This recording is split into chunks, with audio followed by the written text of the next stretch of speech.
வாங்க வாங்க எல்லாரும் முனியம்மா சேனலுக்கு வந்தீங்களா? வாங்க நல்லபடியாக வந்தேன்டா. லைக்கை பண்ணுங்கள், சப்ஸ்கிரைபை பண்ணுங்கள். ஏதோ எனக்கு தெரிஞ்சதோ உங்கள்கிட்ட பேசிக்கிட்டு இருக்கேன். எனக்கு நல்லா லைக் பண்ணுறிய, அனைத்து தாய்ங்குலங்களும் நல்லா பார்க்குறிய. என்னுடைய நடவடிக்கையில் புறம் பார்த்து மனசுக்கு ஆறுதலாக இருக்குக்கா, நல்ல மோட்டிவேஷனாக பேசுகிறீங்கன்னு நிறைய பேர் கமெண்ட் பண்ணுறிய. அதெல்லாம் பார்க்கையில் எனக்கு ரொம்ப சந்தோஷமாக இருக்குங்க. மோட்டிவேஷன் சிஸ்டர் அப்படின்ட்டு எனக்கு நிறைய கமெண்ட் பார்க்குறப்ப அப்படி ஒரு சந்தோஷம் எனக்கு. பக்கத்தில் இருக்கிற அக்கா சொந்த வந்ததுக்கு அப்படி தாங்க சொல்லிக்கிட்டு கிடப்பேன். நாமளாக பொழைச்சி போடணும்னு நினைக்க மாட்டேன். நம்மளை மாதிரியே 4 பேர் நல்லா பொழைச்சி போடணும் ஐயா, கடங்கப்பு இல்லாமல் அப்படின்ட்டு தான் யோசிப்பேன். அது மாதிரி ஒரு அக்கா கேட்டிருந்தாங்க, ஏக்கா இது சமாசா போடுற வீடியோவை போட்டு விடுங்கக்கா, எப்படி தேய்க்கிறிய, எப்படி சீட்டை ரெடி பண்ணுறியன்று அப்படின்ட்டு. சரி அவங்களுக்காக ஒரு வீடியோவை எடுத்துருவோமே அப்படின்ட்டு தான் இன்றைக்கி வீடியோ பார்த்துக்கோங்க. என்னக்கா என்றைக்கும் போல் பாத்திரம் விளக்கிட்டு இருக்கிய அப்படின்லாம் நினைக்காதீங்க. காலையில் எந்திரிச்ச உடனே பிள்ளைகளுக்கு பள்ளிக்கூடத்துக்கு 4 மணிக்கு பார்த்துக்குங்க. 4 மணிக்கு சமோசாவை தேய்ச்சி சீட்டை ரெடி பண்ணிவிட்டு மறுபடியும் பிள்ளைகளை பள்ளிக்கூடத்துக்கெலாம் அனுப்பி விட்டுட்டு அதுக்கப்புறம் நான் பார்க்குற வேலை என்ன வேலை அப்படின்றது உங்களுக்கு தெரியணும்ல. அதுக்கு தான் பார்த்துக்குங்க பாத்திரம் விளக்கிக்கிட்டு இருக்கேன். ஏன்னு கேளுங்க, நம்ம வேலை பார்க்குறோம், வெட்டி பார்க்குறோம், நம்ம புருஷனை வேலையை விரும்பணும், நம்ம பிள்ளைகளை வேலையை விரும்பலாம். நான் பண்ண மாட்டேங்க. புருஷனுக்குரிய மரியாதையை கொடுக்கணும். அவர் வாட்டுக்கு அவர் வேலையை பார்க்கட்டும். நம்ம பிள்ளைகளுக்குரிய அந்த சுதந்திரத்தை கொடுக்கணும். அந்த சின்ன பிள்ளைகளையும் நம்ம கஷ்டப்படுத்தக்கூடாது அப்படின்னு யோசனை பண்ணி என் வீட்டு வேலையில் நானே பார்த்துக்கிருவேங்க. பிள்ளைங்க சின்னசாக இருக்கிறதுனால பாத்திரம் வந்து அதிகமாக இருக்குதுங்க. எம்பிட்டு நம்ம பெரிய பிள்ளைண்டா நம்ம வாட்டுக்கு விளக்கிட்டு சாப்பிட்டு கழுவி வைக்குங்க. இதுக்கு சின்ன பிள்ளைய தானே அப்படியே போட்டுருது பார்த்துக்குங்க. அதனால் பாத்திரம் எப்போவுமே எங்கள் வீட்டில் அதிகமாக கிடக்கும். விளக்கிக்கிட்டே இருக்கிற மாதிரி இருக்கும், அதிகமாக விளக்குற மாதிரி இருக்கும். அப்படித்தான் பிள்ளைகளை பள்ளிக்கூடத்துக்கு அனுப்பிட்டு கிடக்கிற பாத்திரத்துக்களை பூரா அள்ளி போட்டு சிங்கில் போட்டு விளக்கிட்டு அப்புறம் நான் என்னென்ன வேலை பார்க்குறதுன்னு தெரிஞ்சுக்கிட்டா தானே உங்களுக்கு நல்லா இருக்கும். நான் கொஞ்சம் நேரம் கூட எனக்கு ரெஸ்ட் எடுக்கிறதுக்கு டயம் இருக்காதுங்க. எல்லா நேரமும் நான் வேலை பார்த்துக்கிட்டே இருப்பேன். அப்புறம் எப்படிக்கா வீடியோ போடுறேன்னா இந்த அழுக்கின முஞ்சியோட அழுக்கு நைட்டியோட தானே என்றைக்கும் போட்டு கிடக்கேன். என்றைக்கு மேக்கப் போட்டு போட்டேன் பார்த்தியல. நம்ம வீடியோவுக்காக ஒன்றை பண்ணணும்டா நம்மளுக்கு இதில் நேரம் பத்தாதுங்க. நான் வேலையை பார்த்துக்கிட்டே நான் என்ன வேலை பார்க்குறேனோ அதை அப்படியே எடுத்து போட்டு விட்டுட்டு நான் பாட்டுக்கு வேலையை பார்த்துட்டு ஓடிடுவேங்க. 10 மணிக்கு மேலே தான் வந்து ஃபோனை எடுத்து பார்ப்பேன். ஒரு நாளைக்கு வீடியோ அப்லோட் கொடுக்கையிலேயே கமாண்டுகளை பிடிச்சிருந்துச்சுன்னா அந்த கமாண்டுகளுக்கு காட்டு கொடுப்பேன். இந்த விளக்கி எல்லாத்தையும் முடிச்சுட்டேன். அதுக்கப்புறம் வீடு வாசல்லாம் நல்லபடியாக கூட்டி விட்டுவிட்டு வெறும் குப்பையாக கிடந்துச்சு. பிள்ளைய பள்ளிக்கூடம் போயிட்டதுனால இப்போ கூட்டினா 4 மணி வரைக்கும் ஒத்த குப்பை விழுகாது. அது இருக்கிறதே எதையாவது எடுத்து போடுங்க, சாப்பிடுங்க, அப்படியே பேப்பரை போட்டுருங்க, அப்படியே குப்பையாக போயிடும் பார்த்துங்க. எல்லா குப்பையும் அள்ளி குப்பை தொட்டியில் போட்டுட்டு அதுக்கப்புறம் பார்த்துக்கோங்க துணிமணியிலும் துவச்சி போடணும். ஏன்னுங்களுங்க அன்னன்னைக்கு துணியை துவச்சிடணும். துணிமணியும் சேர்ந்துச்சுன்னு வச்சுக்கோங்களேன் அது நல்லா தெரியாது. வாஷிங் மிஷின் வேறு இல்லை. சேரை வச்சு துணியை துவைச்சோம்னா ரொம்ப விழுந்துக்கிருவேன் பார்த்து. அதனால் கொஞ்சமாக இருக்கிறே துவச்சிருவோம்ட்டு இன்றைக்கி நிறைய துணி தான், கொஞ்சம்லாம் சொல்ல முடியாது. அது நான் ஒரு நிறைய துணி பார்த்துக்குங்க சொல்ல முடியாது. வாஷிங் மிஷின் வாங்கி கொடுத்தாரு, நான் தான் ஒழுங்காக அதை யூஸ் பண்ணாமல் மோட்ரு போச்சு பார்த்துக்குங்க.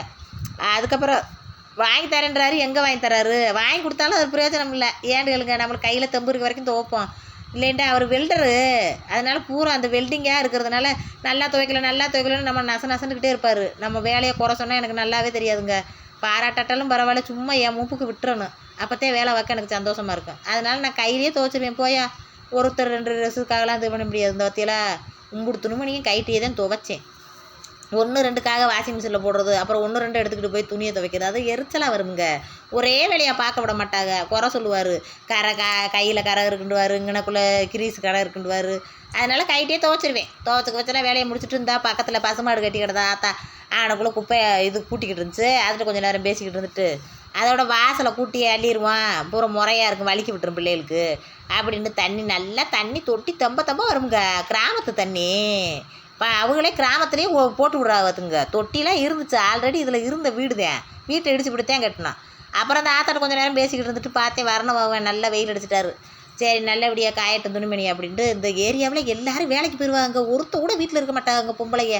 நான் மட்டும்தான் வீட்டில் இருக்கேன். நானும் இந்த வேலை பார்க்குறேன், வீட்டில் இருந்துக்கிட்டே வேலை. அடுத்த வீட்டை போய் அடிமை வேலை பார்க்குறது நம்மளுக்கு பிடிக்காது. என்ன சொல்கிறீங்க, நம்ம வீட்டில் இருந்துகிட்டே சம்பாதிப்போம் அப்படின்னு யோசனை பண்ணிட்டு இந்த தொழில் ஆரம்பித்தேன். எங்கள் ஆத்தா எனக்கு எப்படி உதவி பண்ணிக்கிட்டு இருக்குன்னு பாருங்க. வெங்காயம் நறுக்கிட்டு இருக்கா, அப்படி வெங்காயம் நறுக்கிறோம், எல்லா வேலையும் பார்த்துரும். அதுக்கப்புறம் மாவை கொட்டி நான் பிணைஞ்சேன்டா. எங்கள் ஆத்தா வந்து என்ன தெரியுமா செய்யும், இந்த கடலைப்பருப்பு உளுந்து இதுகளெல்லாம் நல்லா ஊற வச்சிரும். கிடக்கிற பாத்திரத்துக்கெல்லாம் விளக்கி எடுத்துரும். இன்றைக்கி நான் விளக்குனேன். நான் சமோசா போடுறதுக்கு வடை விடுறதுக்கு போயிட்டுண்டா அதுக்கப்புறம் சேர்ற பாத்திரங்க, சாயந்தரமாக கிடக்கிற பாத்திரங்க இதெல்லாம் விளக்கி வீடு வாசல்லாம் கூட்டி பிள்ளைகளை கவனித்து அப்படியே பார்த்துக்கிட்டு அரவணைச்சு இருந்துக்கிறோம் வீட்டில். எங்கள் அம்மா என்னையை பார்த்துக்கிட்டு நான் போய் வடக்கடையில் என்னை போய் வடக்கடையில் போய் விட்டுட்டு எங்கள் அம்மா வீட்டுக்கு வந்துடும். நான் போய் வடக்கடையில் பார்த்துட்டு நான் அப்புறம் 7 மணிக்கு எங்கள் வீட்டுக்காரு எனக்கு துணைக்கு வந்துடுவார். அந்த மாதிரி தான் ஓடும். அப்படி பார்த்துக்கோங்க. எங்கள் அம்மா கிட்ட வெங்காயம் நறுக்கி கிடக்கா, நான் அந்த மாவை பிணையிறேன் பாருங்க. இந்த மாவை பிணையிறதுக்கு என்ன நினச்சாலும் நினச்சிக்கோங்க, என்ன இப்படி சொல்கிறேன்னு கூட நினைப்பீங்க. ஏங்க 1/2 மணி நேரம் 1 மணி நேரம் அவங்க இந்த மாவை குத்தி பிடிச்சி அப்படி அடித்து பிணையவே ஷோல்டர்லாம் வலிச்சு போயிடும் பார்த்துங்க. இந்த மாவை பிணைஞ்சு உருண்டை உருட்டி இப்போ 11 மணிக்கு காலையில் 11 மணிக்கு ஆரம்பிச்சிருக்கேன். இது வந்து கடைக்கு காலையில் ஆரம்பிக்கிறது வந்து சீட்டை பூரா தயார் பண்ணி பலசர கடைகளுக்கு போடுறதுக்கு. இப்போ 11 மணிக்கு ஆரம்பிக்கிறது வந்து நம்ம சொந்தமாக தொழில் பண்ணுறதுக்காக நம்ம கடைக்கு சமோசா ரெடி பண்ணுறதுக்காக இந்த சீட்டை ரெடி பண்ணுறேன் பார்த்துக்குங்க. இது பார்த்துக்கோங்க. 11 மணிக்கு ஆரம்பிச்சேன்டா, காலையில் 11 மணிக்கு ஆரம்பித்தா ஒரு 2 மணி ஆகுங்க சீட்டை பூரா ரெடி பண்ணேன். அப்புறம் 2 மணிக்கு மேலே கொஞ்சோண்டு சாப்பிட்டுட்டு அப்படியே ஒட்டுறதுக்கு ஆரம்பிச்சேன்டா. 4 மணி ஆகுங்க ஒட்டி முடிக்க. 4 மணிக்கு ஒட்டி முடிச்சேன்டா. எங்கள் அம்மா வெங்காயம்லாம் அரிஞ்சு வச்சுருக்குமா, அந்த மாவுகளுக்கு பூரா ஆட்டி எடுத்து அள்ளி வச்சிரும். அதுக்கப்புறம் நான் அந்த மாவை சேர்த்து அதை பூரா பக்கெட்டுகளில் அள்ளி வச்சு எல்லாம் ரெடி பண்ணால் 5 மணி ஆயிருங்க. 1 மணி நேரம் ஆகும் அங்கிட்டு. அதுக்கப்புறம் நான் குளிச்சுட்டு நான் சேலையை கட்டி அப்படியே இந்த மண்டையை கொண்டையை போட்டு ஆட்டோக்காரருக்கு வர சொன்னால் ஆட்டோக்காரர் வந்துடுவார். எடுத்து வச்சுக்கிட்டு ஓடினோம்னா 5 மணி 5:30 ஆயிரும். அங்கே போய் இறங்க 5:30 ஆயிரும். 6 மணிக்கு கடையை பற்ற வச்சுருவோம். இதுதான் எனக்கு எங்கள் வீட்டில் தினமும் நடக்கிறது. இந்த வத்தியில் உருண்டையே இந்த மாதிரியா கையாக்கோ சமோசா எப்படி தேய்க்கணும்னு கேட்டீங்களே, கேட்டுக்கிட்டே கிடக்கிய எல்லா வீடியோவிலையும் கேட்டு கிடக்கா அக்கா. இந்த வத்தியில் இப்படி உருண்டையாக உருட்டிக்கிறணும். உருட்டிட்டு அது மேலே வந்து மைதாவை தூவி விட்டுக்கோங்க. ஏண்டு கேளுங்க, அப்படியே காஞ்சு போயிடும். நம்ம தேய்க்க நேரமாகும் ஒன்றா தேய்ச்சி எடுக்க. அதுக்குள்ளே மைதா காஞ்சிரும், அப்படியே வரண்டாயிரும். அப்புறம் தேய்க்கிறதுக்கு ஒழுங்காக வராது. அதனால மேலே மாவை தூக்கிட்டேன்னா அந்த உருண்டை காயாது பார்த்துக்கோங்க. இப்போ பார்த்துக்கிட்டீங்களா, நல்ல சப்பாத்தி கட்டிட்டு நம்ம சப்பாத்தி வீட்டில் தேய்க்கிறோம் பாருங்க. அதே ஒரு சப்பாத்தி 2 சப்பாத்தி தேய்க்க உங்களுக்குலாம் எம்பிட்டு கஷ்டமாக இருக்கும். நீங்களே சொல்லுங்களேன் அக்கா தங்கச்சிமார்களே. ஆனால் பார்த்துக்கோங்க, எம்பிட்டு தேய்க்கிறேன். எப்படி இது வந்து ஒரு 500 சமோசா அதில் ரெடி பண்ணிடலாம் பார்த்துக்கோங்க. எத்தனை கிலோ மாவு? ஒரு 5 கிலோ மாவு. 1 கிலோ மாவுக்கு அப்போ 100 சமோசா ரெடி பண்ணலாம் பார்த்துக்கோங்க. இதுதான் கணக்கு வச்சுக்கோங்க.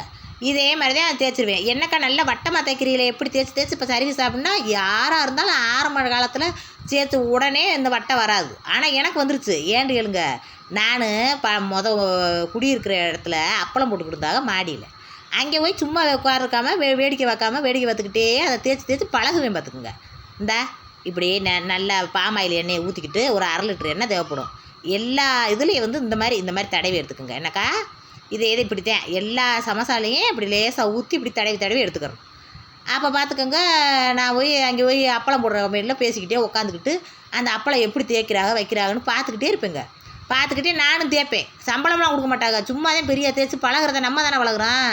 அதுக்கப்புறம்க்கா அது மேலே அந்த மைதா மாவு இருக்கு பாருங்க, அந்த மைதா மாவை அள்ளி போட்டு அப்படியே மேலே அப்படியே தடவி விட்டுருங்க, அந்த எண்ணெய் பிசுக்கு இல்லாமல்.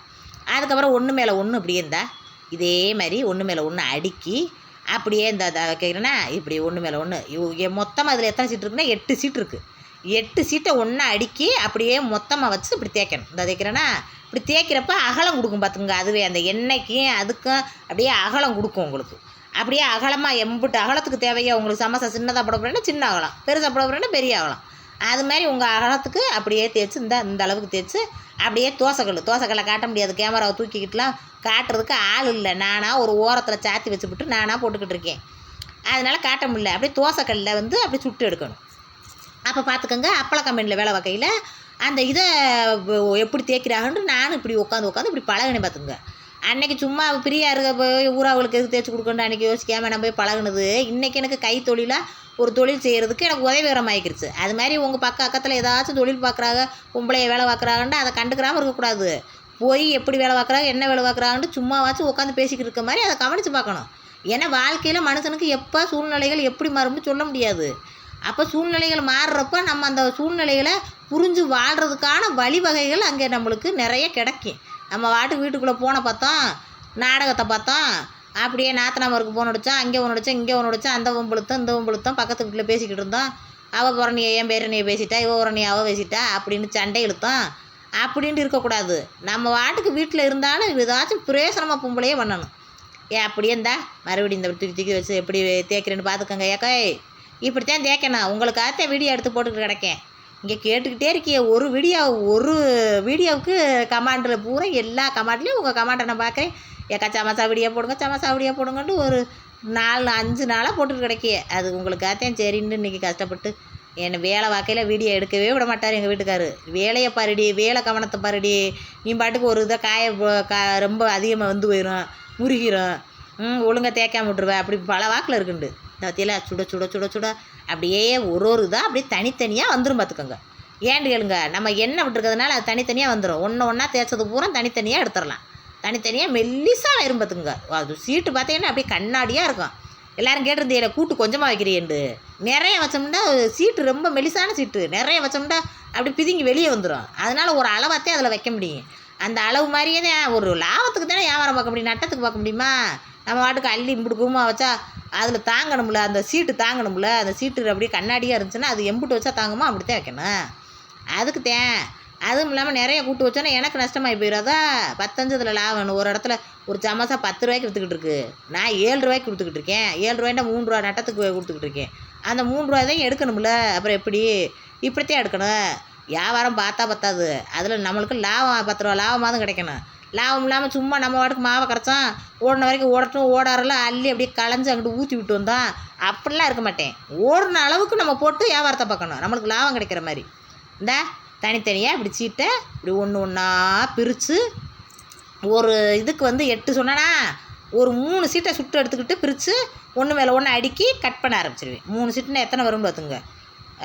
இப்போ பார்த்துக்கோங்க, இந்த 2 சீட்டு சேர்ந்துது. இது 2 சீட்டைக்கு இந்த இப்படி 4 முழமாக சதுரமாக இதே மாதிரி கட் பண்ணிடணும். இந்த வத்தியில் இப்படித்தான் கட் பண்ணியாச்சா? இதை அப்படியே எடுத்து அப்படியே கவர் பேக்கில் போட்டு 100 இது 150 ரூபா, 100 சீட்டு 150 ரூபா. அதை எண்ணி நான் பகல் பூரா பேக்கிங் பண்ணிடுவேன். இன்றைக்கி வியாபாரத்துக்கு நம்மளுக்கு வியாபாரம் பெரு வியாபாரம். சந்தைக்கு போகிறோம் ஒரு நாள் மட்டும், புதன்கிழமை ஒரு நாள் மட்டும் சந்தைக்கு போவோம். மற்ற நாளில் இங்கனக்குள்ளே பயன்படுத்துறதுக்கு அம்புட்டு தேவைப்படாது. இங்கனக்குள்ளே போடுறதுக்கு ஒரு 100 சமோசா போதும். அதனால் கம்மியாக தானே அப்படின்ட்டு அந்த மிச்சம் இருக்கிற டயத்தில் அதை சீக்கிரமாக ஓட்டிடுவேன்ல, அந்த மிச்சம் இருக்கிற டயத்தில் பேக்கிங் போட்டுருவேன். அப்புறமா சாயந்தரமாக எங்கள் வீட்டுக்காரு அந்த சீட்டுகளை பூரா எடுத்துகிட்டு போய் ஒவ்வொரு பலசர கடையிலையும் போட்டு வந்துடுவார். என்னை மாதிரி வியாபாரம் பார்க்குறவங்க, இந்த மாதிரி சீட்டு ரெடி பண்ண தெரியாதவங்க அதை வாங்கி பயன்படுத்திக்கிடுவாங்க. அப்படித்தான் போய் வேலை பார்த்துக்கிட்டு இருக்கேன். பார்த்தீங்களா? இப்படித்தான் கட் பண்ணி அப்படியே ஒன்றா கட் பண்ணி அழகாக அப்படியே பார்த்தீங்கன்னா அப்படியே அழகாக இருக்கும் சீட்டு. அதை ஒட்டி எடுத்தோம்னா அப்படி சூப்பராக இருக்கும். இந்த மாதிரி தான் ரெடி பண்ணணும். இது கூட்டு இப்படி தான் ரெடி பண்ணுறேன். என்னோடய உழைப்பு பிடிக்குதுன்னா லைக் பண்ணுங்கள் மக்களே. ஆமாம்.